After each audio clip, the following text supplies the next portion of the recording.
अच्छे पैसे पत्ते को तोड़ा तो मंत्र दिया, गूठी को तोड़ा तो मंत्र दिया, और बेलपत्र के पत्ते को जब तोड़ा जाता है, मंत्र पत्ते को तोड़ने से पहले मंत्र प्रदान किया जाता है, और जब तोड़ा जाता है तो कहा जाता है, हे मां पार्वती, हे मां गोरा, चलो तुम्हें शिवजी ने बुलाया है मेरे कल्याण के लिए। मां, आपको शंकर जी ने याद किया है, मेरे ऊपर बहुत दुख है मां, कल्याण करिए, चलिए मेरे दुख को समाप्त करो,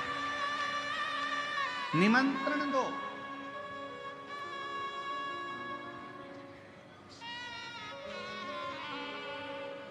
पहले नंबर पर क्या देना है बेलपत्र के पत्र को तोड़ने से पहले? जम के बोलो, मंत्र। दूसरे नंबर पर क्या देना है बेलपत्र के पत्र को चलने का? जम के बोलो, निमंत्रण।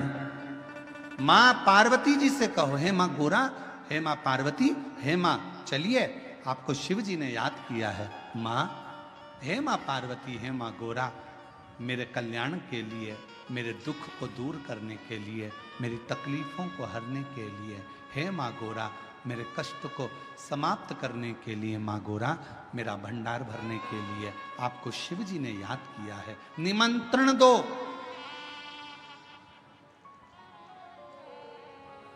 लेकर आए, फिर गूठी तोड़ी, फिर मंत्र दिया, ओम। अब गुरुजी ने पूछा कि तुमने मंत्र दिया? नहीं।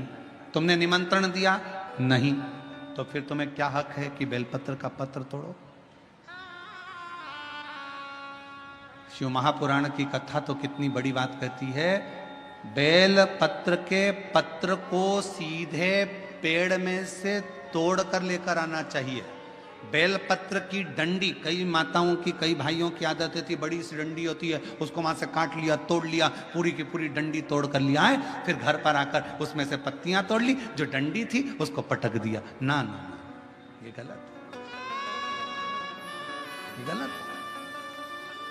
वृक्ष से पत्तों को निमंत्रण देकर फिर तोड़ा जाता, और फिर लेकर आकर दूठी तोड़ते समय भी शिव मंत्र को दिया जाता। मंत्र, फिर निमंत्रण, फिर दूठी तोड़ते समय फिर मंत्र, फिर ओम नमः शिवाय, ओम नमः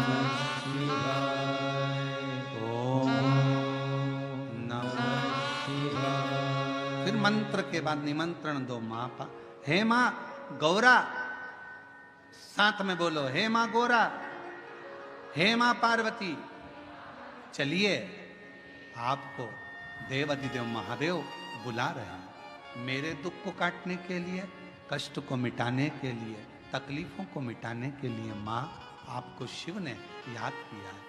पत्र लेकर फिर शिव के पास चले। जब हम शिव जी को चढ़ाते हैं तो शंकर भगवान को चढ़ाते समय इस बेलपत्र की जो डंडी होती है, जब हम भगवान देव अधिदेव महादेव को समर्पित करते हैं तो डंडी का भाग आपकी विपरीत दिशा में होता है। जब हम कोई कामना ना करते हुए बेलपत्र को समर्पित करते हैं तो डंडी का भाग विपरीत होता है। पर जब हमारी कोई कामना होती है, हम कुछ भगवान से अगर लेना चाहते हैं, मांगना चाहते हैं, भगवान से हम कुछ कहना चाहते हैं, तो ये बेलपत्री की डंडी का मुख अशोक सुंदरी की ओर हो जाता है। कहां कर देते हैं फिर इस डंडी को? जम के बोलो जरा। मतलब ये शिवलिंग से जहां जल बह रहा है, फिर जब हम शंकर के शिवलिंग पर बेलपत्र चढ़ाते हैं तो डंडी का मुख अशोक सुंदरी की ओर कर देते हैं।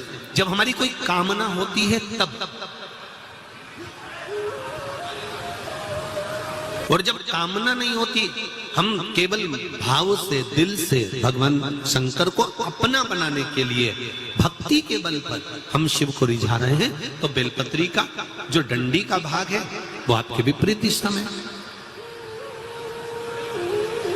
अब ध्यान देना जरा। तीसरा, तीसरा,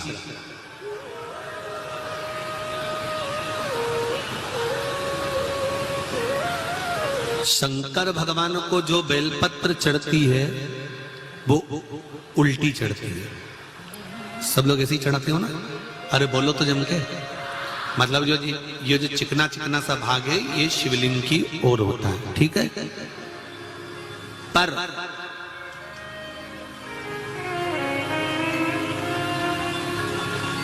जब नंदी को बेलपत्र चढ़ती है,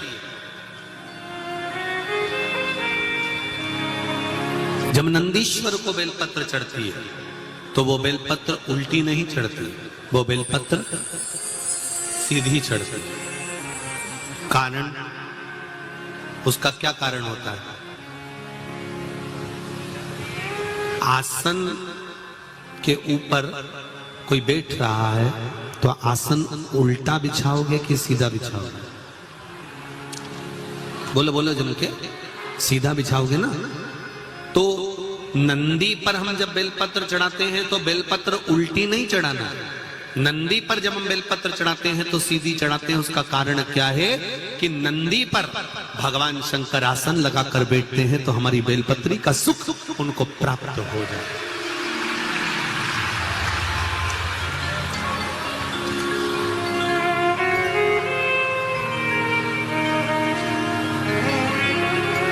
हमारी बेलपत्री का सुख भगवान शंकर जब उस पर विराजमान होए, आसन लगाए, उस पर बैठे तो उसका फल हमको प्राप्त, उसका फल हमको मिले। 20 साल, 7 साल, 21 साल संतान नहीं हुई, आपने डॉक्टर को दिखा लिया, जगह जगह जाकर होया है। अब एक काम करो, सफेद आंकड़े की जड़ तो मुरुका जी का नाम लेकर 21 बार शिव जी के मंदिर में शंकर जी में से घुमाकर कमर में उसी मंदिर में शंकर भगवान का शिवलिंग देखकर बांधो, रजस्वला धर्म के साथ में, और उसको कहकर बांधो, सारे डॉक्टरों के पास होकर आ गई हूं, तू ही बचा था। मैंने सारे सारे छोड़ दिए, बस तेरा सहारा, सब छोड़ दिए, अब कुछ नहीं बचा, अब केवल तू बचा है। और मेरा विश्वास कहता है कि तू जब सारी दुनिया का सुख दे सकता है, लक्ष्मी जी की गोद में गणेश दे सकता है, तो क्या मेरी गोदी नहीं भर सकता है? मेरा विश्वास कहता है कि तू ही देगा और तेरे दरबार से ही मिलेगा और कहीं नहीं, कहीं नहीं।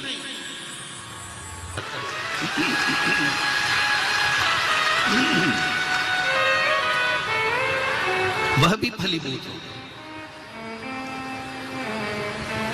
जैसे कल अपन ने शिवरात्रि का पूजन करा कि नहीं करा? अरे बोलो तो जम के, करा ना सबने? शिवलिंग का निर्माण करा, पूजन करा। आप 365 दिन पार्थिव शिवलिंग का निर्माण करोगे, सावन महीने में पार्थिव शिवलिंग का निर्माण करोगे, पर जितनी बार भी आप पार्थिव शिवलिंग का निर्माण करोगे तो सूर्य अस्त होने से पहले पार्थिव शिवलिंग का विसर्जन आपको करना पड़ेगा। पर 12 महीने शिवरात्रि आती है, शिवरात्रि के समय पर, शिवरात्रि के दिन हम दिन में नहीं, रात में 1 पहर, 2 पहर, 3 पहर, 4 पहर में जितना मन बन जाए कि 1 पहर पूजन करूंगी मैं, 2 पहर करूंगी। कल अपन ने कितनी पहर की पूजन करी? जम के बोलो जरा। 1 पहर की पूजन करी। शिव महापुराण की कथा कहती है शिवरात्रि की जो पूजन होती है, इसका मतलब क्या है? शिवरात्रि, इसको ये नहीं लिखा गया शिव डे, शिव दिन, इसको क्या कहा गया है? जम के बोलो जरा। शिवरात्रि।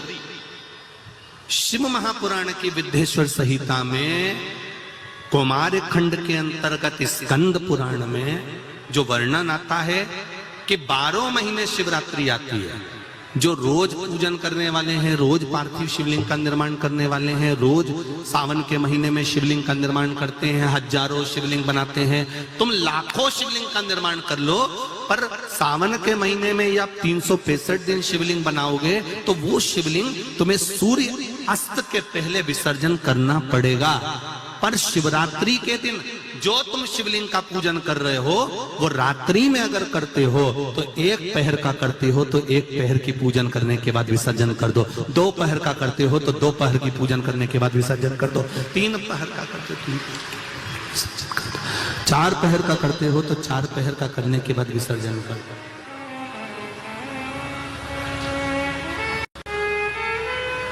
उसकी महत्वता शिवरात्रि से। कई लोगों के मन में संशय जाग जाता है कि गुरुजी सूर्य अस्त के बाद क्या हम शिवलिंग की पूजन कर सकते हैं, क्या विसर्जन कर सकते हैं?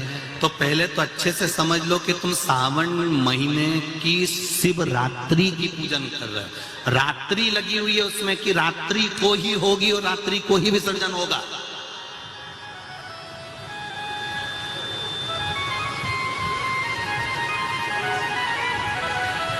और जो नी पढ़ा लिखा हो तो गीता प्रेस गोरखपुर की जो पंडित प्रदीप मिश्रा जी पोथी पढ़ते हैं उसको लिया, उसका नंबर देखकर। पर शिवरात्रि की पूजन करें तो रात्रि को भी शिवलिंग का निर्माण कर कर पार्थिव पूजन करने के बाद हम बाबा देवाधिदेव महादेव से रात भर चाहे तो 1 पहर, चाहे तो 2 पहर, चाहे तो 3 पहर, चाहे तो 4 पहर, कैसा भी पूजन कर सकते हैं।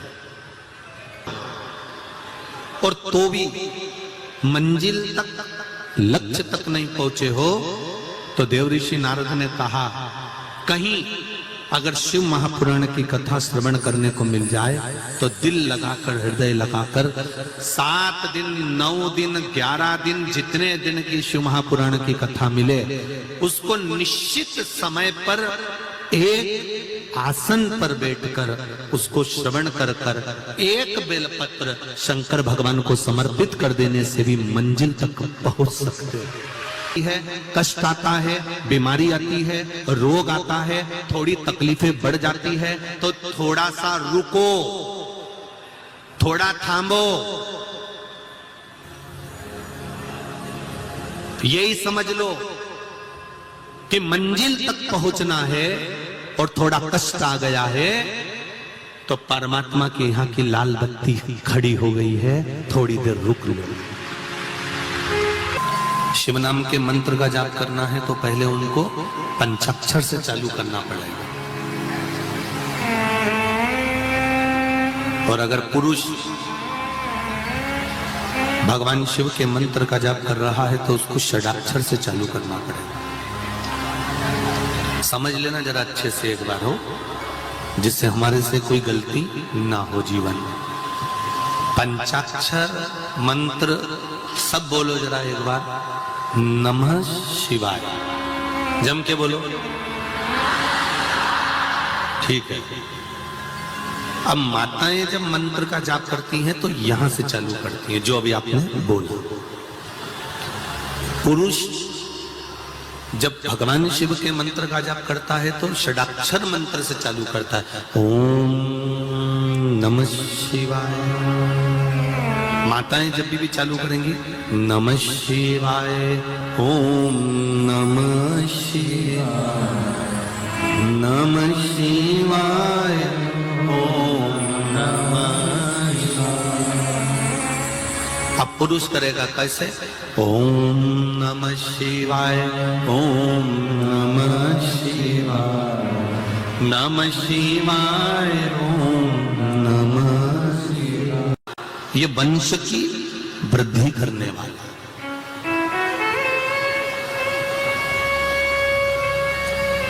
एक और बात अच्छे से समझ लो, किसी का अचानक एक्सीडेंट हो गया,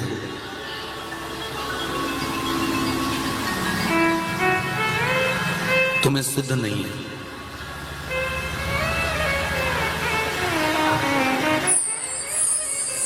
तुम्हें भान नहीं है, स्मरण नहीं है, और सूचना मिली तुम्हें अचानक कि एक्सीडेंट हो गया है और जीव बड़ा तकलीफ में है। घर के लोगों को अगर मालूम पड़ा है कि एक्सीडेंट हुआ है तो मेरा माताओं से निवेदन है उसी समय पर 5 या 7 बार पंचाक्षर मंत्र का जाप करना प्रारंभ कर देना चाहिए।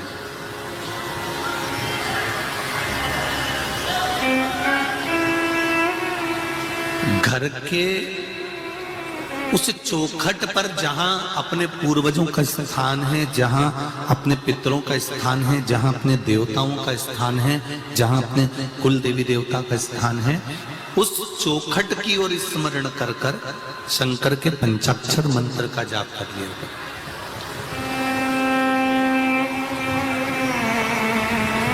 ये निश्चित है कि काल की घड़ी से महाकाल उसको निकाल कर वापस ले आएगा, ये निश्चित है। हाँ, जिसकी आ गई केवल एक मुझे व्रत का फल है। भगवान शंकर ने उत्तर दिया, नहीं पार्वती सुनो,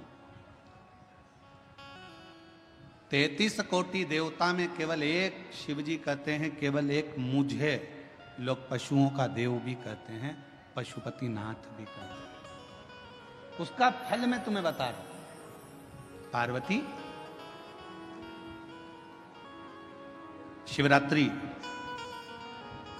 प्रदोष, सोमवार की अष्टमी, श्रावण, भादो, कुंवार, कार्तिक, चातुर्मास, ये जितने भी बड़े बड़े व्रत साधन जो आते हैं, इन साधनों में मनुष्य तो व्रत करता ही है, संत, साधु, सन्यासी, तपस्वी तो साधना करते ही हैं, पर साथ में मान लो कोई श्वान है, कुत्ता है, कोई जीव है, कोई जंतु है, और मालूम पड़े कि आज शिवरात्रि का दिन है या प्रदोष का दिन है या सोमवार का दिन है, और वो सुबह से उसको कुछ भी खाने को नहीं मिला, भूखा है, प्यासा है, उसको कुछ मिल ही नहीं रहा, उसको कुछ प्राप्त ही नहीं हुआ। शिव जी कहते हैं, पार्वती मान लो अगर प्रदोष का दिन है और कोई पशु को अगर कुछ मिला नहीं है, अनायास, शिव तो अनायास कृपा करने वाले हैं। शिवरात्रि की कथा ये कहती है कि एक भील हिरण को मारने के लिए पेड़ पर चढ़ गया, बेलपत्र का पेड़ था, नीचे शंकर का शिवलिंग था, छाजल में जल था, रात भर पानी गिरता रहा, बेलपत्री का पेड़ हिलता रहा, उसमें से पत्ते नीचे गिरते रहे, और प्रातः में शिवजी प्रकट होकर उस भील पर करुणा कर देते। ये तो शिव कथा तो अनायास कृपा करने वाली है, अचानक करुणा करने वाली है, अचानक दया करने वाली।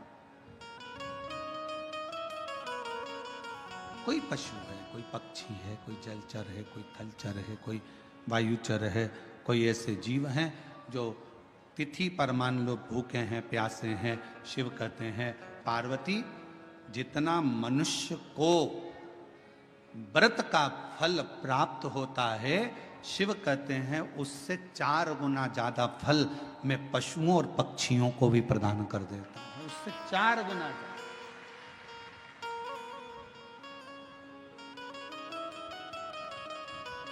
उसको पशुपति नाथ कहते हैं। चतुर्मास का समय था, एक संत शिव के अड़भंगे भक्त थे, एक पवित्र नदी के तट पर बैठकर भगवान शंकर की साधना, तप, आराधना शिव जी की करना प्रारंभ कर, पार्थिव शिवलिंग का निर्माण कर लेते, उन्हीं का पूजन करते, उन्हीं की अर्चना करते, उन्हीं की चाकरी करते। नदी के इस ओर संत सब तप, साधना, भजन, पूजन कर रहे हैं, और नदी के उस ओर एक परिवार रहता था जिसमें एक बालक रहता था जिसका नाम था शिवानंद। क्या नाम है बालक का? शिवानंद। और शिवानंद बालक रोज माँ जब कपड़े धोने के लिए आती, वस्त्र धोने के लिए आती, नदी पर कोई स्नान करने के लिए आती तो शिवानंद बालक सामने घाट पर बैठे हुए संत को तप करते हुए देखता, पार्थिव पूजन करते हुए देखता, तो उसके मन में भाव जागृत हो गया कि एक बार मैं संत का दर्शन करूंगा। और मैंने तेरे ही भरोसे बाबा, तेरे ही भरोसे हवा बिच उड़ती जावांगी बाबा। जो 3 गहने ऐसे हैं जिसके बल पर आप दुनिया का सारा सुख प्राप्त कर सकते हो। आज लाखों की भीड़ है, लाखों शिव भक्त यहाँ आए हैं, पंडालों में जगह नहीं है, हम जानते हैं। पानी गिरने के कारण बस आसपास का क्षेत्र भी कीचड़ है, गीला है, फिर भी आप लोग अपना आसन लगा लगा कर बैठे हो और भगवान शिव की पवित्र कथा का लाभ ले रहे हो। ये शिव की ही उदारता है, शंकर की ही करुणा। शिव जी ने पार्वती जी को 3 गहने बताए कि जिस मनुष्य के पास में जो 3 गहने होंगे वो मानव अपनी मंजिल तक पहुंचेगा और सारा सुख प्राप्त कर लेगा।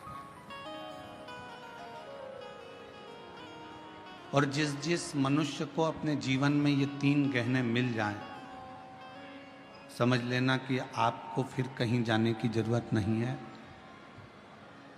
आप अपनी मंजिल तक पहुंच जाओगे और आपको सर्व सुख प्राप्त हो जाएगा। कौन कौन से 3 गहने हैं?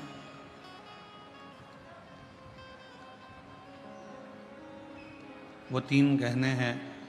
पहले नंबर का है विश्वास। जम के बोलो, कौन सा गहना? विश्वास। आवाज नहीं आई, फिर से बोलो, विश्वास। शिव जी ने पार्वती जी को 3 गहने बताए, उसमें से पहले नंबर का गहना है विश्वास। और वो विश्वास किस पर होना चाहिए?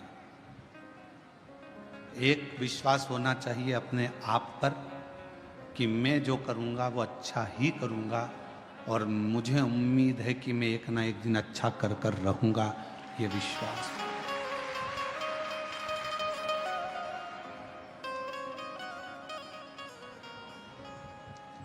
हमारा विश्वास,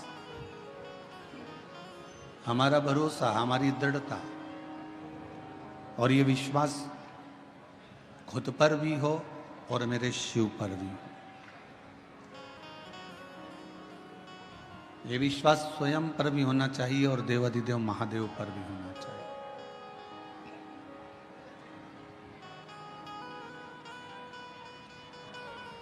और जब हमारा विश्वास, जब हमारा भरोसा, जब हमारी दृढ़ता बढ़ जाती है,